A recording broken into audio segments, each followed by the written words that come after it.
There you go, yeah. We're live on YouTube.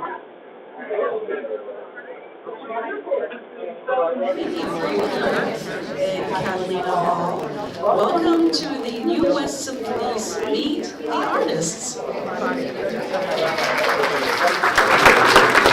And for our watchers on YouTube and Facebook, we are coming to you live from University Village in Thousand Oaks, where we all love the arts and especially the New West Symphony, of course. I am Claudia Bill-de-la-Pena. I am a just retired Thousand Oaks City Council member and four-time mayor, but I'm also a journalist. And it is an honor to actually be filling in for our Grammy Award-winning maestro, Michael Christie. So completely thrilled about that. And we are here today because of these two extraordinary young musicians and artists. And I will introduce them to you. We have with us conductor Enluis Montes Olivar from Venezuela, 26 years old, and cellist Ifetayo Ali Landing, 20 years old. They are the bright future that we have here in the United States, and I'm so glad that Venezuela is allowing us to also import musical talent. It's fantastic. Now, and as we know, both of you are very young, but we're going to start with conductor Montes Olivar first before we go to Ifetayo. And tell us a little bit, or tell the audience, most of whom will see the two of you perform this Saturday and Sunday, what inspired you to become the conductor at such an early age? So, good afternoon, everyone. So glad to be here with you. It's a very special conversation.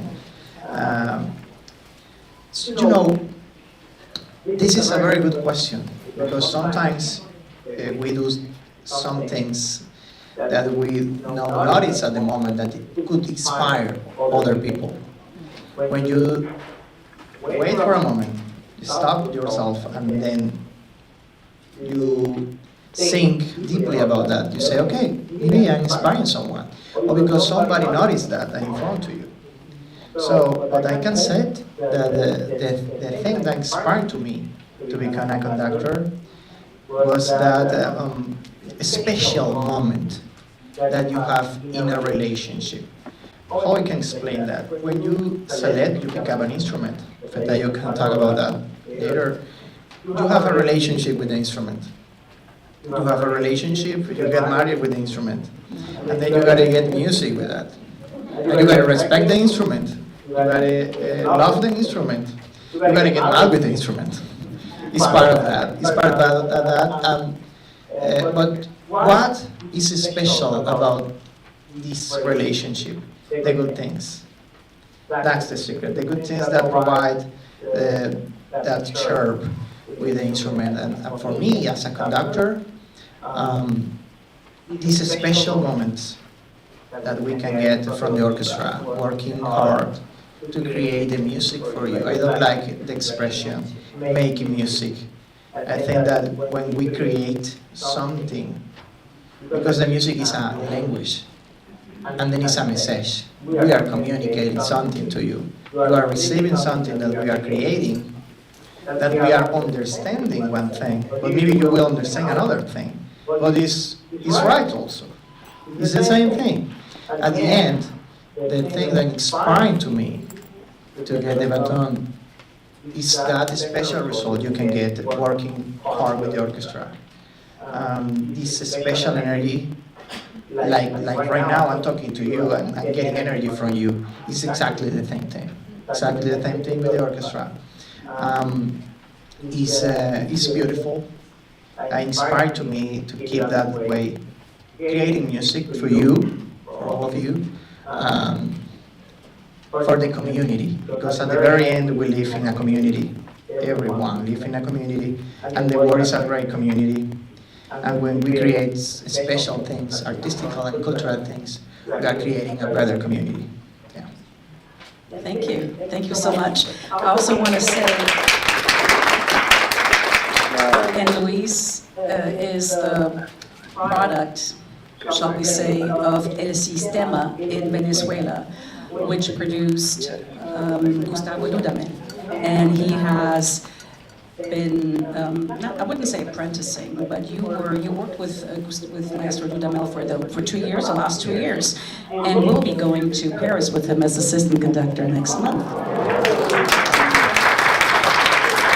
You know, it's very important. I will explain that very well.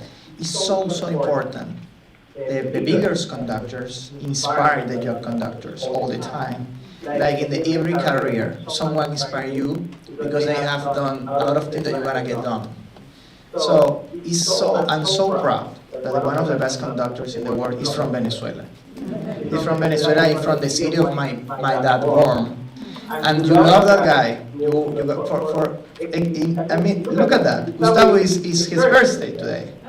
He's 42 today, Gustavo, right now, January 26th, yeah. Gustavo is his birthday today. I'm so glad and so thankful to him because he's for supporting my career all the time. And I was to the Mer Fellow here with the Los Angeles Philharmonic for 2 seasons. I learned a lot. I'm so happy to be with him. Opera de Paris next month to Nixon in China. And I can't express to you, I can't explain how proud you are following the great conductor, one of the great conductors in the world, and he's from your country. I can't explain that feeling, but it's amazing. I'm so grateful. I'm so honored to be here also in California, in Dawson, and share the music with you. Thank you.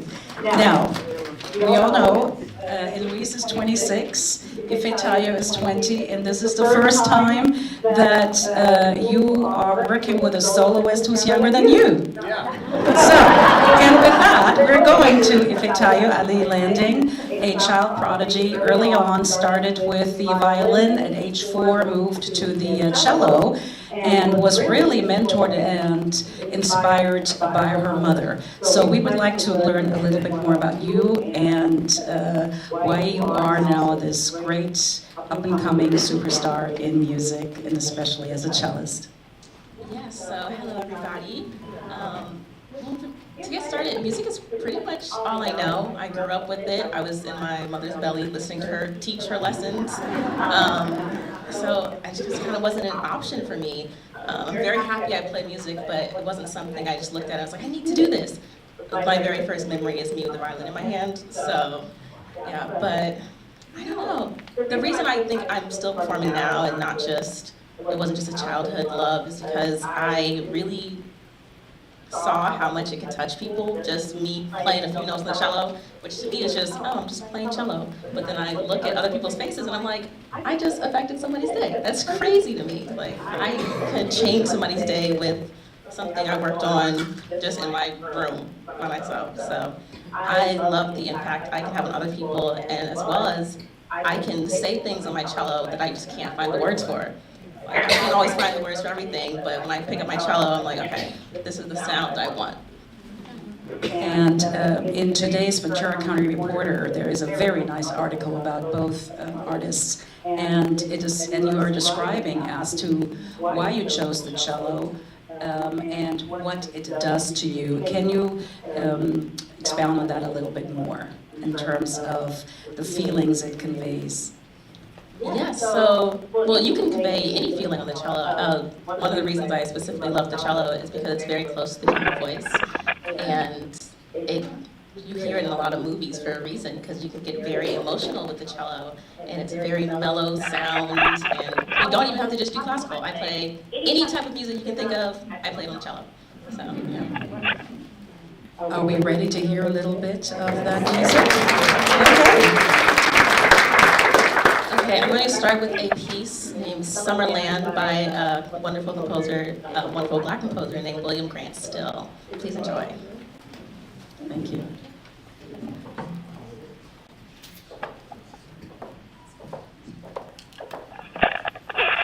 And while Ifetayo Ifetayo is preparing to perform, I would like to introduce to you our accompanist at piano, and she is Xiao Chen. Welcome.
absolutely beautiful. I have goosebumps. Thank you so much. Now, we have this Saturday and Sunday. Saturday at the Thousand Oaks Civic Arts Plaza, and then Sunday at Rancho Campana High School. We do have Rococo variations, and so with the programs, the program we have coming up with Romero, Tchaikovsky, Jutan, Ten, and Ginastera, what are you, Ifetayo, what are you going to try to convey to the audience with your performance this weekend? That is a really good question. So, actually, this is my first time performing both of these pieces with orchestra. I played the Tchaikovsky a bunch of times in my childhood, but this is my first time, being able to put it together with an orchestra, which is really exciting for me. And of course, this Flowing Sleeves piece, I'm only playing the first movement called Brush, it was, when I first started learning it, it was kind of hard. So I was like, I don't really know how to portray what he's trying to show. And my teacher was like, well, just like play around with it and figure it out. So I was in my practice like, okay, what is he trying to say here? And it's really, I think of it like a dance. When I play anything, I'm always thinking of it as a dance. So for the Flowing Sleeves piece especially, I want everyone to feel like it is a dance. It's a very flowing piece. And with the Rococo, I want you to have fun. I always have fun with that piece. Now, you mentioned Flowing Sleeves, and of course, that was chosen, I believe, by Maestro Christie because we are celebrating the Lunar New Year, and in particular, it is the year of the rabbit, which we are known in this area as the Conejo Valley because rabbit in Spanish is conejo. So it's perfect that we're celebrating the year of the rabbit. And let's see, the year of the rabbit says that people who are born in the year of the rabbit are believed to be vigilant, witty, quick-minded, and ingenious. And the rabbit, or the conejo as we call it here, is also said to signify mercy, elegance, and beauty. And in Chinese culture, the rabbit symbolizes peace, prosperity, and longevity. And so we will also see the lion dance performed by a local group this weekend as well, just to ring in the lunar year. And I also wanted to mention that this concert this weekend, both concerts will be dedicated to the victims of the Monterey Park shooting, and Maestro Christie wanted me to mention that in particular to you. So, now going back to you, they have not rehearsed yet, so they're rehearsing tomorrow with the musicians of the Enluis Symphony. Tell me, what is your plan? What is your plan? Can you divulge any information? So this is fun because a lot of orchestra, they rehearse like the day of the concert, at the morning, and they play at the night. And sometimes everybody feels like, what are you doing? Are you crazy? You want to rehearse that morning and I'm playing that night? Yes, sometimes it is what it is. So, but to be honest, the music, you can't play nothing at the very end. At the very end, you have a program and you have a schedule, you plan a whole session, and you understand, you put all the things together because you want to create something for the season. But when you arrive to the rehearsal, you see the through. When you arrive to make the music, to create the music, that's the truth. At the very end, we have a lot of plans, and we prepare the form to rehearse. That is just a guide. It's a guide that is like a step that you wanna follow. But the orchestra and you creating the music, this is the truth. This is the movement that has us. What is the next step? What is the correct direction? And then we get that. We get that together on the concert. So I have a great plan for tomorrow rehearsal. We have two rehearsals tomorrow. But the truth is that my principal goal is to make a space with the orchestra as comfortable as possible in order to create something beautiful for all of you. That's the honest plan.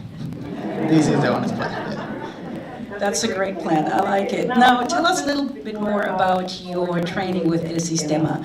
El Sistema is producing so many up-and-coming artists, and Gustavo Dudamel is also mentoring other conductors as well, female conductors. So tell us what El Sistema is doing and how they are able to plant all these seeds all across the world. You say the perfect expression. We are planting seeds in the whole world because that is happening in our country. The music is like part of us from we born, because the program is 47 years old. That's mean the program. That means like 3 or 4 generations in the nation, and you have a nucleo, an orchestra in all the towns. Even one of them, the largest one, have 3, 4, or 5 nucleos. That nucleo means like a school. That's the reason, because maybe you don't know play nothing, you don't know nothing about music, but your neighborhood in the front of your house, he's in the orchestra, she's in the orchestra, and the guy at the corner, they are in the orchestra, and the music is moving around the street. At some point, you got interesting about that. We was taking a conversation yesterday about that, because sometimes the public, the audience that attends our concert, sometimes they doesn't know nothing about the music we are going to play. If we are going to do Mahler 5, maybe they doesn't know that Mahler exists, but they know the orchestra exists. They know how many musicians are there. They know the importance of the orchestra for their life, and they come to the concert to see that it's something familiar. Something familiar because, for example, my grandmother, she never played any instrument, but she has 4 grandsons that are in the orchestra, and in consequence, that is moving in consequence. Everybody is like involved in that, and it's very special because you have the spatial environment, because it's not just the disposition that you have to learn. It's something like it's yours. It's like here the football. It's something like it's yours. The music in Venezuela is for us, and I'm so proud to become for my program, because it's not just Gustavo. It's Rafael Payares, is the music director of San Diego Symphony Orchestra here in California. Domingo Garcia Hindoyan is music director of Liverpool Philharmonic. Gustavo is music director at LA Phil and Opera de Paris. I mean, we have a lot of great musicians, not just conductors. That they are doing a lot of things, but it's not just them. Everybody in the country, every musician. We have 1 million of members in the Sistema. 1 million. I can say that very easily, but it's not. It's 1 million of members, and they are creating music all the time. It's part of our history, and I'm so proud of that. So proud. Excellent. The reason why it's being duplicated all over is because it's been so successful, and 1 million members, persons who've gone through the program, is just unimaginable. So we did last year, that was in November of the 2021, we did the concert for the Guinness World Record for the largest orchestra in the world. I was conducting that. It was 12,000 musicians on the stage. Yes, and it's just 1% of the program. And we are so proud. We are so proud of it. That's great. Now, Ifetayo, your upbringing and musical education obviously was different and is different. You are at such a young age already so accomplished, having won all of these different competitions, first place.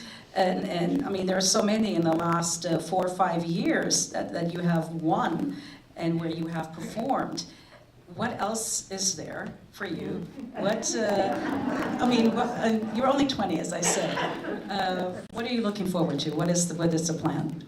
Yeah, believe it or not, I think of myself as a beginner. Like, I'm still learning every day. I call myself a pre-professional musician. I don't even want to call myself a professional musician yet, because every time I perform, I learn so much, and I couldn't even imagine doing this without my teacher. So I'm still, learning every day.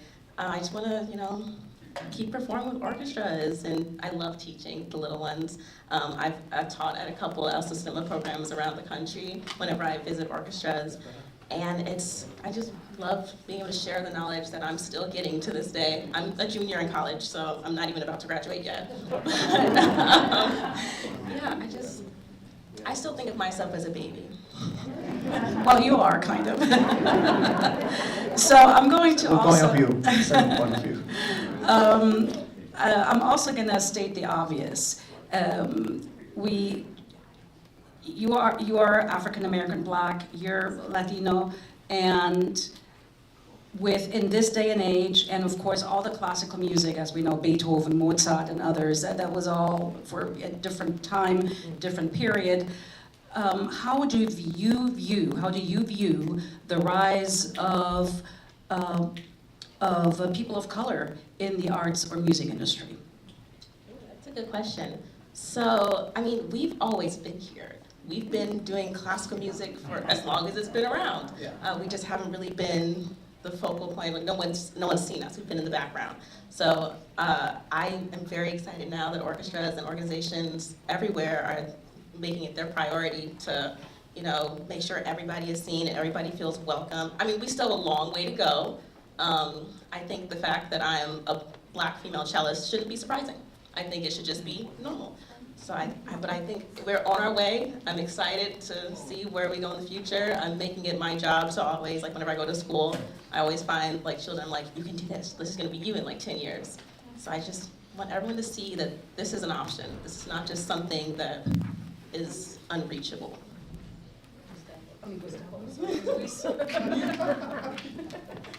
So I want to say that everybody have the capacity to do whatever you want.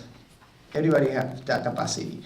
At the very end, when you look at an orchestra, you will see like 80 members, and they are like 40 from Asia, 20 from Latin America, 20 from here, and everybody is in everywhere. That works. Even in Europe, the same thing. In Venezuela also. I can tell you, this is very, very important to know. Our first orchestra in Venezuela, the Venezuela Symphony Orchestra, they have 97 years old. 97 years for the founded. And in the year 1978, stuff like that, or 74, that was, they had like a difficult moment economically speaking, sorry. They had just one Venezuelan member in the staff. They had 90 musicians, just one born in Venezuela. That is not something true. Everybody is in everywhere. And the important thing here, I think, that is to understand that everybody is in everywhere and everybody have the opportunity to do whatever you want to do. That was that my parents bring to me that information, that advice, you can do it. Always you can do it, and it's true. At the beginning, I was 6 years old, I want to conduct the orchestra. And somebody said to me, okay, you gotta learn an instrument first. And I said, whatever you say, if I can conduct in the future. But sometimes I used that expression before, the dreams that I never dreamed. Sometimes you are planning or you want to become a good conductor, and the dreams come to you. And you never thought about that, about the opportunity that you have present, and you say, okay, this is part of the way, this is part of the trip. And then when you say, no, but this is too difficult. No, you can do it. You can do it. At the very end, everybody have the opportunity to create something. And all of us, we have the responsibility to say, hey, you can do it. You can do it. This is our job right now. I think so. Now, the education system or arts education in Venezuela is different from the arts education here in this country. So I'm going to ask Ifetayo, what would you, if it were up to you, what would you change? What would you do in order to bring more arts education? If you had a magic wand, what would you do? That's a good question. I still actually haven't found an answer I'm 100% happy with yet. I get asked this question all the time, and my mom also gets asked this question because she's a musician, and I really don't know. I think this is a good start. We're putting it in schools, and I think it should be mandatory for all children to take some sort of arts class, or even dance. It doesn't have to be music, but you can be a dancer. And I don't think it should just be limited to private schools, for example, or people who can afford it. It should just be the same thing, like, yeah, if you're taking math, you have an instrument in your hand in the next period, or something like that. It just shouldn't be hard to access. And even getting to a concert hall, that's usually hard. If it's parking, or trying to figure out who's gonna watch our kids, or all that, or you don't know what to wear. That's a question people ask, what do I wear? How do I act? Or it's just stuff like people just don't know. So I feel like putting this in schools and community programs, after school programs for kids, just letting them know, and bringing the orchestra out to other places, bringing it to them, not just having them go to the music, bring the music to them. So, yeah.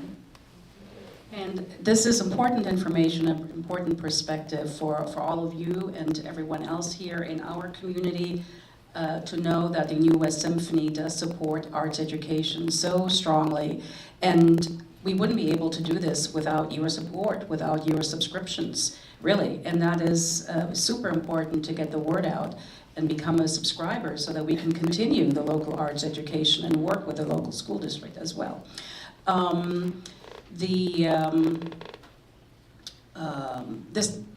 The concert, of course, Rococo Variations, was put together by Maestro Christie, and I'm not sure, did he share with you at all what he envisioned, or is he just giving you carte blanche, just a clear canvas to do what you would like? Do you want to answer first? Well, I think I was not given any instruction, so I'm just gonna make it my own. So they're gonna have fun. Yes. So we will leave some time for Q&A, questions and answers. And before we do that, how about you perform another piece? Yes. Okay. So this next one is going to be by Florence Price. She is a female composer. So one interesting thing about her, I'm from Chicago, if you did not know, I don't know if I said that already, but her music was actually discovered after she died in a suburb of Chicago, which is a couple bought a house and they found an attic full of her music. And she's the first, I think, Black woman composer to have her music performed by a major symphony, the Chicago Symphony Orchestra. So I look up to her, and I am so honored to be playing her music today. I hope you enjoy. Oh, this is the first Negro spiritual from her 3 Negro spirituals that she arranged. Thank you.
What you can look forward to on Saturday and Sunday. It's very inspiring. Thank you so much. Now, does anyone have a question for our artists? And the arms and the hands are going up. There is a gentleman in the front right here who raised his hand first. Yes, I enjoy your music. I didn't realize just how beautiful a cello could be for this now. Because sometimes it's with jazz or something gets hidden. But one thing, when you are playing, you're in love with what you're doing. I mean, it shows in your face, and that adds to whatever you're playing. You have a good command of the audience, I think, just by your features. Thank you. Thank you very much. Yes. One thing I love about the cello is that, again, I can show you guys emotions I can't explain. I don't always have the words for stuff. I speak English, but I don't always speak English. So I love that I can kind of show that on the cello. Thank you for saying that. Thank you. And the gentleman right behind you in this purple shirt. Yeah, I love the last piece particularly, but I also was curious if you could tell us a little bit about how your relationship and marriage to that particular instrument took place. Yes, okay, so my cello, it was made by a man named Peter Stossel. It is generously on loan from a music shop in Chicago called William Harris Lee. I say they've been in my family forever because I've gotten all my cellos from them. And they've just been supporting my career since I started playing cello. My first cello was rented, my first violin was rented from them when I was 2. Then all of my cellos after this have been rented from them. So they really have made my career possible because I know I cannot afford this cello. So, yeah. Oh, my cello's name is Cellarina, yes, because I grew up doing ballet and also playing cello, so Cellarina. Yeah. Thank you. Now, we had a couple of other hands going up on this side of the room. In the back, yes. Could you tell us how much that cello would cost if you were to buy it? Ooh, I don't know. I'm gonna give a rough estimate of anywhere from $150 500,000. He did just, it was made in 2009, so it's a very new cello compared to most cellos. But the maker did just recently pass, so I think, yeah, I don't know how much it costs now. But, wow. That's pretty impressive. Any other questions? I'm going to go with the gentleman before we go to you in the front row. What college you go to, and what you're majoring in. Yeah, so I am, of course, majoring in cello performance. I go to Cleveland Institute of Music in Cleveland. Yeah. You mentioned your teacher. What's your teacher's name, and what is it about your teacher that just inspires you so? Yes. Okay, so my wonderful teacher's name is Dr. Melissa Kraut. She's like my second mom. I got to school and she's been like, basically, she's the reason I'm still in school right now, I'll just say that. So whenever I have a problem, I know I can either text her or call her and be like, I need to talk to you. Or like when I go to my lesson, I think I've cried in 2 of my lessons, which is kind of amazing because and they've been like positive cries. Like, you helped me so much, I really got through this thing. And the pandemic was hard for everybody, but it took me a while to get back into being comfortable playing the cello and performing. So she's really helped with that. Any other questions? Yes, ma'am? Okay. Enluis, Yeah. for you, what is the most difficult piece that you have ever conducted? I would say Cantata Criolla. Cantata Criolla is a Venezuelan piece. It's a musical story about a legend. When Florentino, it is a tenor, the legend say that Florentino sang with the devil, and he won. Okay, that's a very important part of the story. He won. So the story is designed in the Venezuela Llanos. The Llanos means could be a state like Texas, stuff like that. So they developed the story when the devil make the quest, ask Florentino to sing with him, and Florentino accept the proposal. Okay, and then this all it is 45 minutes of music. It's choir. It's like it's a mixed choir, an orchestra, 2 harps, 2 pianos, maracas, 6 percussionists.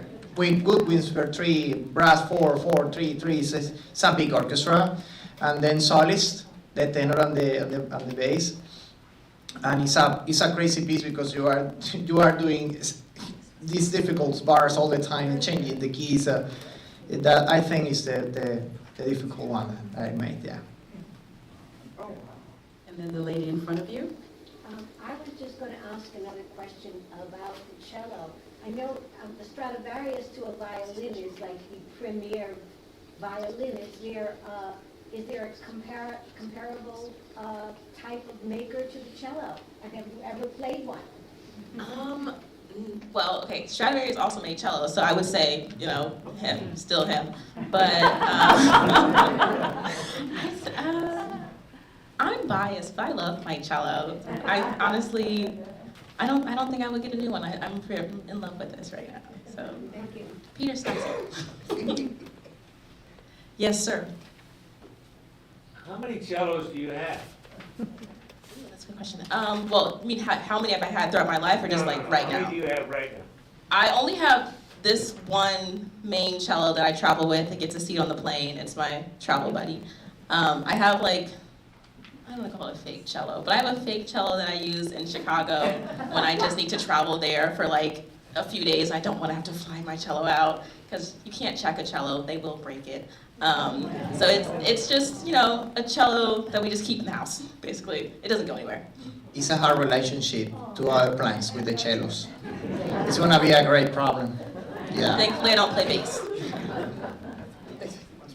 And we do have 3 more hands going up. Let's start with the lady there in the purple first.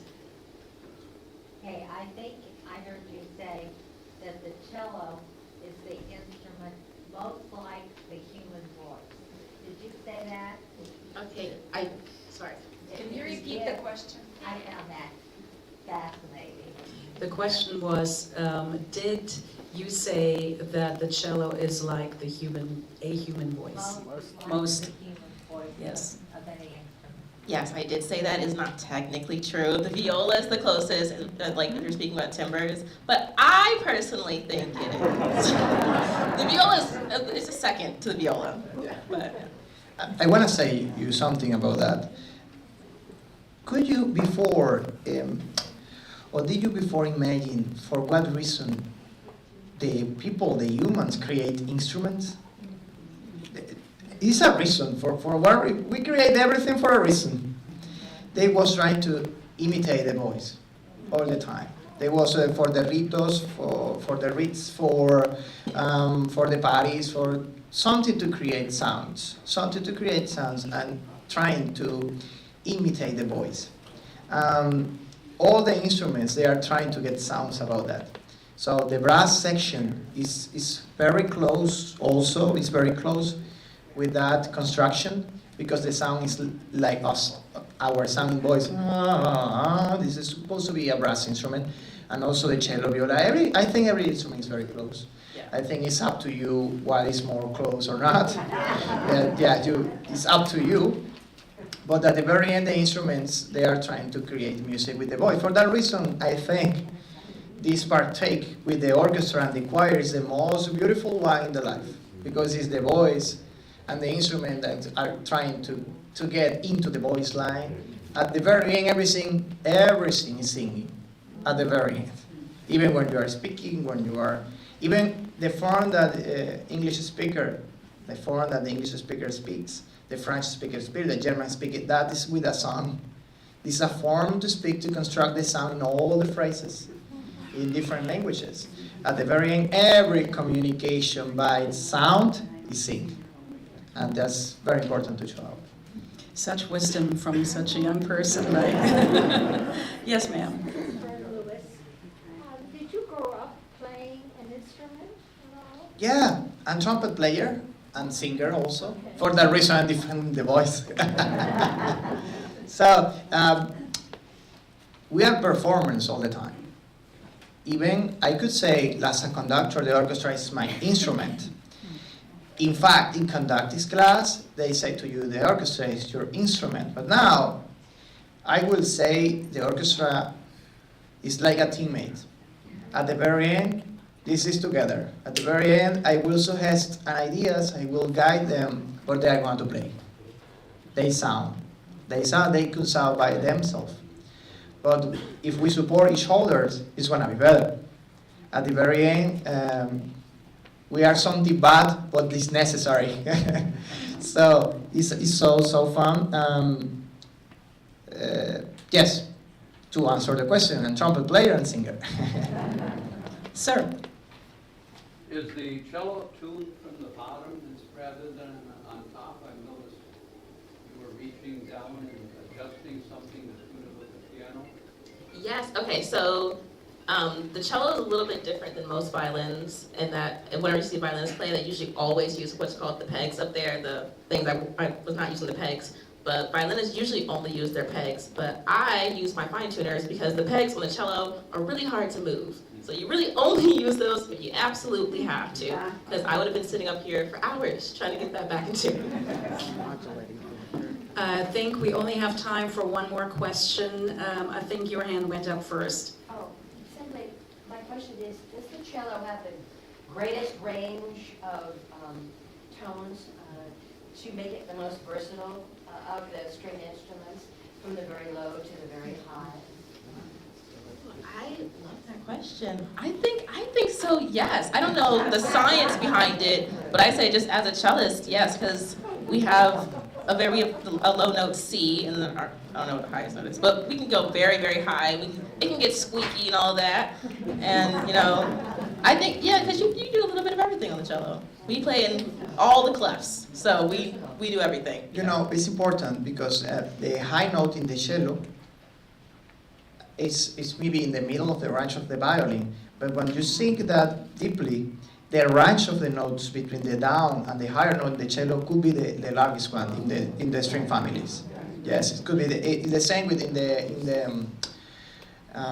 in the brass section. Horns could be the largest range from the bottom to the up talking about notes in the brass section. Yeah. I am so thrilled to see that so many of you have questions, and very, very good questions. But I'm getting a signal from the back that I need to wrap it up. I just want to thank you for coming here, and aren't these two, Enluis and Ifetayo, fantastic?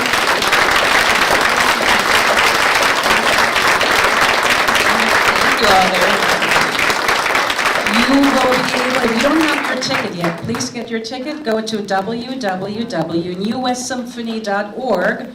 The Saturday concert is at 7:30. The Sunday concert is in Camarillo in the afternoon. I want to say it's either 3 or 4 o'clock. 3 o'clock, thank you.